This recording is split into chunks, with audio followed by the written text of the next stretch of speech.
Hello दोस्तों, आपका स्वागत है यूट्यूब के बेहतरीन से चैनल पे। तो आइए आज हम पढ़ने वाले हैं रिप्रोडक्शन यानी जनन। आसान तरीके से आपने लोगों देखा होगा, आसान तरीके से बायोलॉजी समझे यहाँ पे। अगर आपको ये वीडियो अच्छा लगे तो लाइक करें, सब्सक्राइब करें। और इसमें इम्पोर्टेंट क्वेश्चन भी लेके आए हैं बिहार बोर्ड के लिए, आइए देखते हैं। और ये हमारा चैनल है स्टडी विथ SK संजू, इसको सब्सक्राइब करें, आपको नोटिफिकेशन मिल जाएगा। देखिए, पहला है रिप्रोडक्शन। रिप्रोडक्शन कहते किसको हैं? रिप्रोडक्शन यानी जनन।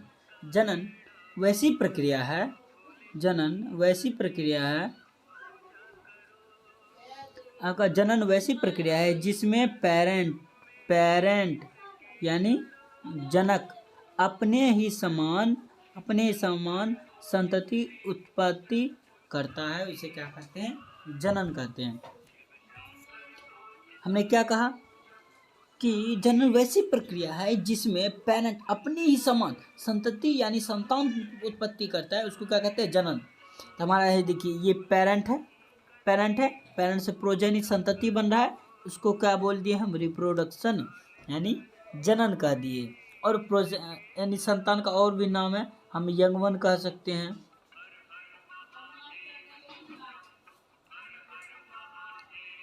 यंगवन कह सकते हैं, या फिर आप इसको डॉटर भी कह सकते हैं, डॉटर भी कह सकते हैं। ठीक है, आगे देखते हैं। हमारा रिप्रोडक्शन जो होता है वो दो प्रकार का होता है। रिप्रोडक्शन दो प्रकार का होता है, और लैंगिक जनन, लैंगिक जनन, एसेक्सुअल रिप्रोडक्शन और सेक्सुअल रिप्रोडक्शन। तो पहले समझते हैं एसेक्सुअल रिप्रोडक्शन। वैसा जनन जिसमें युग्मकों यानी गेमिट्स का निर्माण तथा उसका संलयन नहीं होता है, उसे क्या कहते हैं? अलैंगिक जनन। यानी कि जिसमें गेमिट का निर्माण ही नहीं होगा, उसका संलयन ही नहीं होगा, उसको क्या बोलेंगे? अलैंगिक जनन होता है। इसका कुछ फीचर देखते हैं कि यह प्रक्रिया जो है, यह धीमी गति से चलने वाला प्रक्रिया नहीं है, बल्कि ये तीव्र गति से संपन्न होने वाली प्रक्रिया है। याद रखना है, और लैंगिक जनन जो है तीव्र गति से संपन्न होने वाली प्रक्रिया है। यह इस प्रक्रिया द्वारा अधिक संख्या में संतति की प्राप्ति होती है। ये आपको याद रखना है, इस प्रक्रिया में आपको अधिक संख्या में संतति मिलेगा। किस प्रक्रिया में? अलैंगिक जनन में, एसेक्सुअल रिप्रोडक्शन में। एसेक्सुअल रिप्रोडक्शन जो होता है एक तीव्र प्रक्रिया होता है, इसमें अधिक संख्या में संतति की प्राप्ति होती है। आगे देखिए, इससे प्राप्त संतति को क्या कहते हैं? क्लोन कहते हैं। इससे प्राप्त संतति को क्लोन कहते हैं, मतलब अलैंगिक जनन से प्राप्त संतति को क्या कहते हैं? क्लोन कहते हैं। यह मोनोपेरेंटल, यह यूनिपेरेंटल होता है। यूनिपेरेंटल यानी मोनोपेरेंटल में एक पेरेंट, इसमें एक पेरेंट के द्वारा एक पेरेंट इसमें भाग लेगा। अलैंगिक जनन में एक पेरेंट भाग लेगा। समझते हैं क्लोन किसे कहते हैं? आपका ये क्लोन है। क्लोन किसे कहते हैं? वह संतति जो आनुवंशिक रूप से तथा आकारिकी रूप से पेरेंट के समान या समरूप होता है। आनुवंशिक रूप और आकारिकी रूप से जो हमारा जो होगा, कोई भी संतति है, संतान है, आनुवंशिक और आकारिक रूप से पेरेंट के समान होगा, जैसा उसका माता है, पिता है, उसी के समान होगा, उसको क्या बोलेंगे? क्लोन बोलेंगे। ठीक है, आगे देखिए, आगे आता है लैंगिक जनन। हमारा आ गया लैंगिक जनन, सेक्सुअल रिप्रोडक्शन। वैसा जनन जिसमें युग्मकों का निर्माण तथा उसका संलयन होता है। याद रखना, इसमें नहीं है, इसमें होता है। इसमें गेमिट्स का निर्माण भी होगा, उसका संलयन भी होगा। चलिए समझते हैं कैसे। देखिए, और ये बायपेरेंटल होता है, आगे समझेंगे। आपका लैंगिक, देखिए ये मेल पार्ट है, मेल, ये फीमेल है। इस सिंबल द्वारा इसको सूचित किया जाता है, ये इसका सिंबल है। ऐसा कहीं पे लिखा होगा, समझ जाइएगा, ये फीमेल है और ये मेल है। देखिए, मेल और फीमेल के उसका जो प्राइमरी सेक्स ऑर्गन है, प्राइमरी सेक्स ऑर्गन, मेल का प्राइमरी सेक्स ऑर्गन होता है, मेल का प्राइमरी सेक्स ऑर्गन टेस्टिस हुआ, और फीमेल का प्राइमरी सेक्स ऑर्गन अंडाणु, ओवरी होता है। और उसी में इसके टेस्टिस में स्पर्म का निर्माण होगा, इसके ओवरी में ओवा, अंडाणु का निर्माण होता है। और जब सेक्स के द्वारा ये दोनों आपस में मिलते हैं और मिलने से जो मिलते हैं इसको कहते हैं फर्टिलाइजेशन, निषेचन या संलयन, इसको कुछ भी कर सकते हैं, फर्टिलाइजेशन या संलयन कर सकते हैं। इसके दौरान आपको क्या मिलेगा, जाइगोट बनता है, हमारा क्या बनेगा, जाइगोट बनेगा। और जाइगोट से अनेक प्रक्रिया के द्वारा अंत में आपको संतति यानी संतान की प्राप्ति होगा। और इसका फीचर की बात करें तो यह जो है एक धीमी गति से संपन्न होने वाली प्रक्रिया होता है, यह धीमी गति से संपन्न होगा और ये बाय पेरेंटल होगा। हमने आपको समझाया था ये बाय पेरेंटल होगा, यानी कि यहाँ पे एक मेल पार्ट को लेंगे, मेल पार्ट को लेंगे और एक फीमेल पार्ट को लेंगे, ये दोनों के में गेमिटोजेनेसिस कराएंगे, गेमिटोजेनेसिस कराएंगे और दोनों को आपस में मिलाएंगे, तो यहाँ पे आपका हो जाएगा निषेचन, फर्टिलाइजेशन, और आपको यहाँ पे यंग वन प्राप्त हो जाएगा, यंग वन प्राप्त हो जाएगा। आइए कुछ इंपॉर्टेंट क्वेश्चन करते हैं। स्त्री केसर के आधारीय भाग को कहते हैं, स्त्री केसर का जो आधारीय भाग उसको क्या कहते हैं, इसका क्वेश्चन ये है। तो देखिए समझाते हैं, ये आपका ये फिगर है, समझिए आपका ये स्त्री केसर के बारे में इसमें समझना है। देखिए ऊपर वाला ये है, ये प्राक्कन है, ये देखिए ये प्राक्कन है, ऊपर वाले भाग, ऊपर में प्राक्कन रहता है, और ये प्रागनली है, ये प्राग इससे होते हुए जाता है, इसको कहते हैं प्रागनली। और ऊपर वाले इस भाग को वर्तिका यानी स्टिग्मा कहते हैं, ये आपका स्टिग्मा पार्ट हुआ, ये स्टाइल हो गया वर्तिका, यहाँ से लेके यहाँ तक के भाग को कहते हैं। और ये नीचे वाला मोटा फुला हुआ भाग है, इसको क्या कहते हैं, अंडाश कहते हैं, इसको क्या कहते हैं, अंडाश। और ये अंडाश के बीच में रहता है बीजांड, ओव्यूल, और ओव्यूल में अंडकोशिका रहता है, एग सेल रहता है इसके अंदर। तो हमने क्या समझा, इस क्वेश्चन का जवाब क्या होगा, स्त्री केसर के आधारीय भाग को क्या कहते हैं, स्त्री केसर के आधारीय भाग को कहते हैं अंडाशय, स्त्री केसर का आधारीय भाग को क्या कहते हैं, अंडाशय यानी ओव्यूल, ओव्यूल कहते हैं, ओवरी,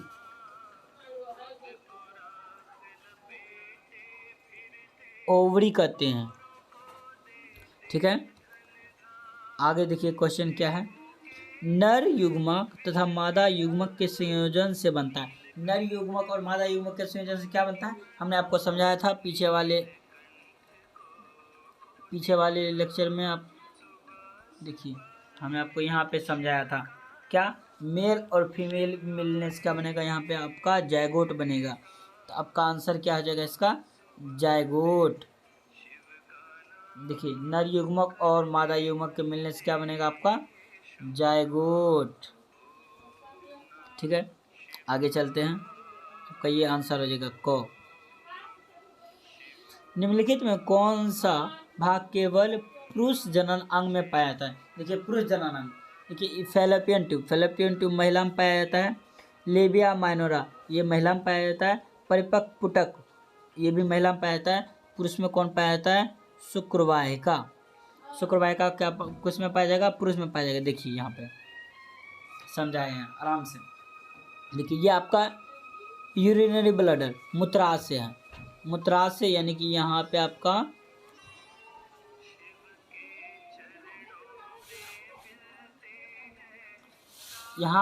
ये मूत्राशय, ये मूत्राशय है, इसमें आपका मूत्र जमा होगा, मूत्रवाहिकी, यहाँ पे ये नली है, अरे ये नली है, इस नली से मूत्र नीचे की ओर जाएगा, ठीक है, ये नीचे की ओर जाएगा।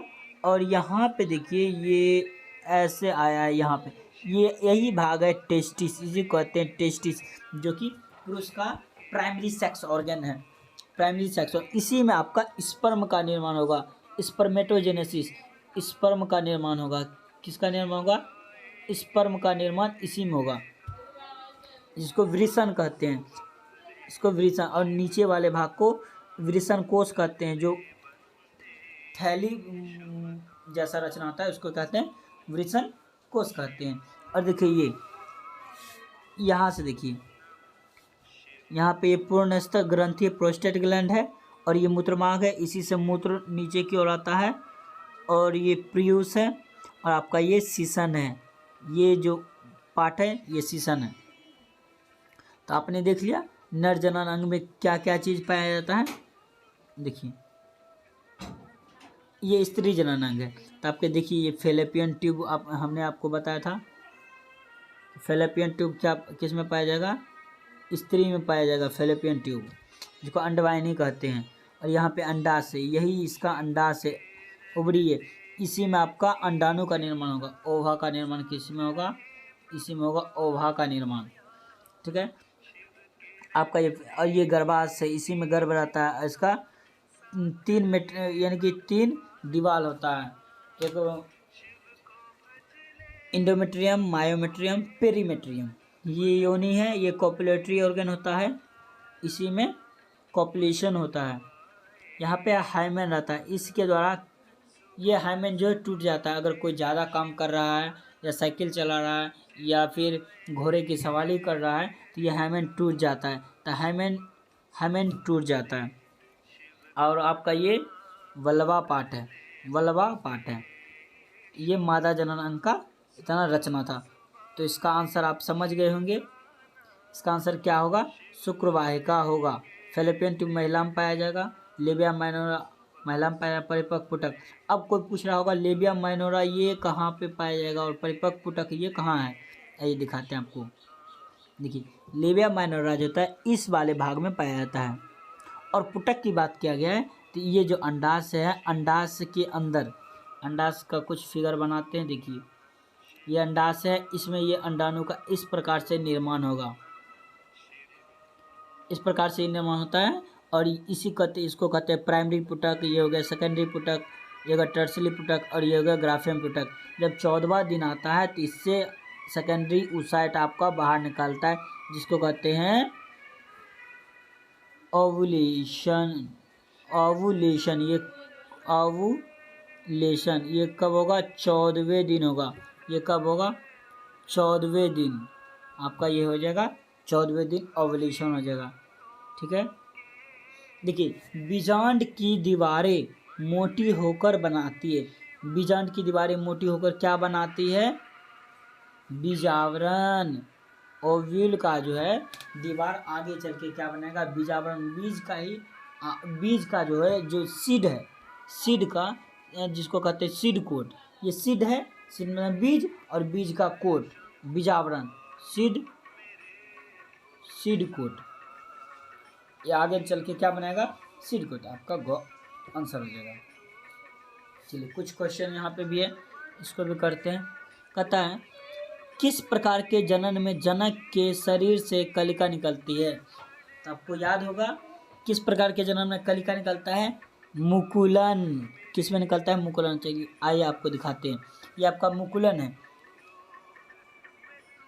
देखिए यहाँ पे ये मुकुलन का पार्ट है, इसे देखिए ये कलिका वृद्धि हो रहा है, कलिका वृद्धि हो रहा है, इससे मुकुल निकल रहा है और वृद्धि हुआ और उसके बाद ये दोनों अलग हो गया, ये पेरेंट से अलग हो गया, ये एक स्वच्छ बन गया। देखिए एक और देखिए ये मुकुलन हो रहा है, ईस्ट में इसमें मुकुलन है, वो हाइड्रा मुकुलन था और ये ईस्ट में मुकुलन है। छोटा छोटा पार्ट बन रहा है और छोटे छोटे पार्ट से एक पेरेंट का निर्माण हो रहा है।